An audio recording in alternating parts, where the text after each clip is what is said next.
কি হবে না? হ্যাঁ, তা আমাদের নবীজি জিজ্ঞাসা করবে আল্লাহ হিসাব কিতাব কিভাবে নিবেন? তা আল্লাহ বলে সবাইটা যেরকম নিব এরকমই নিব।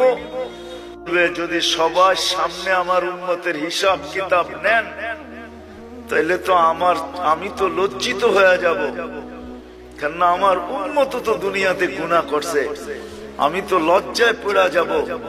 তা আল্লাহ জিজ্ঞাসা করবে তাইলে কিভাবে নিব? তো নবীজি বলবেন যে আমাকে নিতে দেন, আমি আলাদা ভাবে নেই। তা আল্লাহ প্রশ্ন করবে আপনাকে যদি নিতে দেই তো আপনিও তো আপনার উম্মতের গুনাহগুলা দেখবেন, তখনও তো আপনার চেহারাটা লজ্জায় ছোট হয়ে যাবে যে তোমরা আমার উম্মত হয়ে এই গুনাহ করলা, তো করলা কি কইরা, ঠিক না? সত্য তো? আল্লাহ জবাব দিবে বন্ধু ওয়াদা আপনার চেহারা আমি লজ্জিত করব না, বিদায় আপনার উম্মতের হিসাব কিতাব নিব আমি বটে, কারো সামনে না, আপনার সামনেও না, আমি পর্দার ভিতরে নিয়ে নিব, আপনাকেও জানতে দিব না, কাউকে জানতে দিব না। তো আমরা আল্লাহর বড় কাছের, বড় মহব্বতের, এই জন্য আমাদের বয়সটা খুব কম,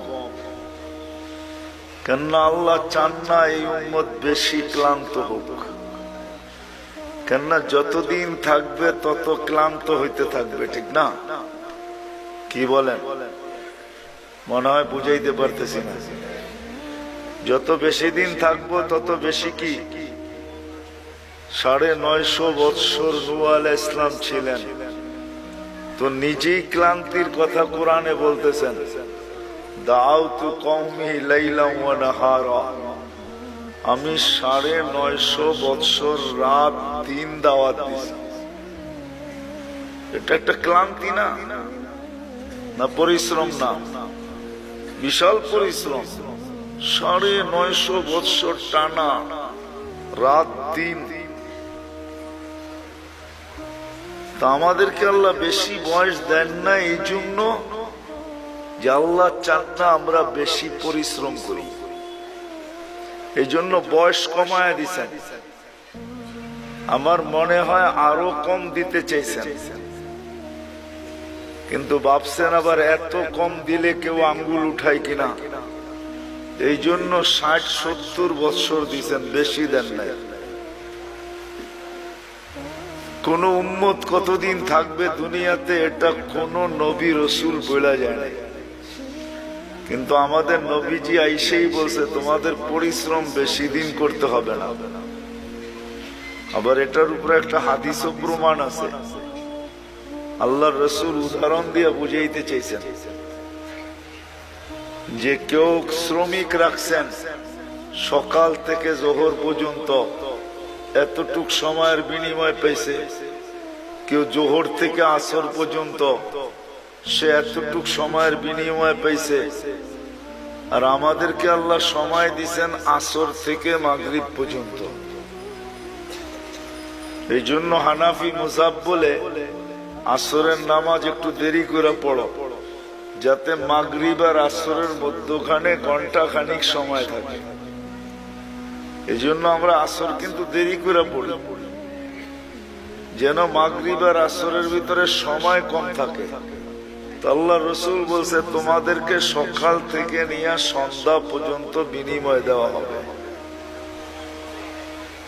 বুঝা গেল খাটাইলেন কম, আবার বিনিময়ের গাট্টিও দিলেন বড়। গাট্টি বোঝেন? সওয়াবও দিলেন অনেক বেশি, সওয়াবও দিলেন বেশি। আল্লাহর আমাদের সাথে একটা মহব্বত আছে, মহব্বত, ভালোবাসা। অনেকগুলো প্রমাণ দেওয়া যায়, বড় বড় প্রমাণ দেওয়া যায়। চলেন দুই একটা প্রমাণ দেই, যদি বুঝে আসে। বুঝে যদি আসে তাহলে দুই একটা প্রমাণ দেই। আল্লাহ নামাজ আমাদের উপরে ফরজ করছেন, ঠিক না? হ্যাঁ, কিন্তু পড়ে কয়জন? শতকরা কয়জন পড়ে? আরে বলেন না, কয়জন? কয়জন? 5 ওয়াক্ত নামাজ শতকরা কয়জন পড়ে? হ্যাঁ, কয় পার্সেন্ট পড়ে? হ্যাঁ, 2%। কত? আমি মাইনা নিলাম 10% পড়ে। শতকরা 10 জন 5 ওয়াক্ত নামাজ পড়ে, ঠিক না? 90 জন কি করে না? কি করে না? পড়ে না। তাহলে এদের ফরজের ঘাটতি হইল না? হইল না? হইলো? মনে হয় বোঝেন না আপনারা আমার কথা। ঘাটতি হইল না? হইল না? হ্যাঁ, কিন্তু আল্লাহ কতটুকু ভালোবাসে। আল্লাহ আমাদের ফরজের ঘাটতি থাকতে দিতে চান না। এই জন্য আল্লাহ সিস্টেম করছে, রমজানে 70 গুণ ফরজরে বাড়ায় দিছে। এটা কিন্তু ভালোবাসার বিনিময়। আল্লাহ চান না ফরজের ঘাটতি থাকুক, অথচ শতকরা 90 জন পড়ে না। আল্লাহ বলে তোমাদের ফরজের ঘাটতি আমি থাকতে দিতে চাই না, কেননা তোমাদেরকে ভালোবাসি।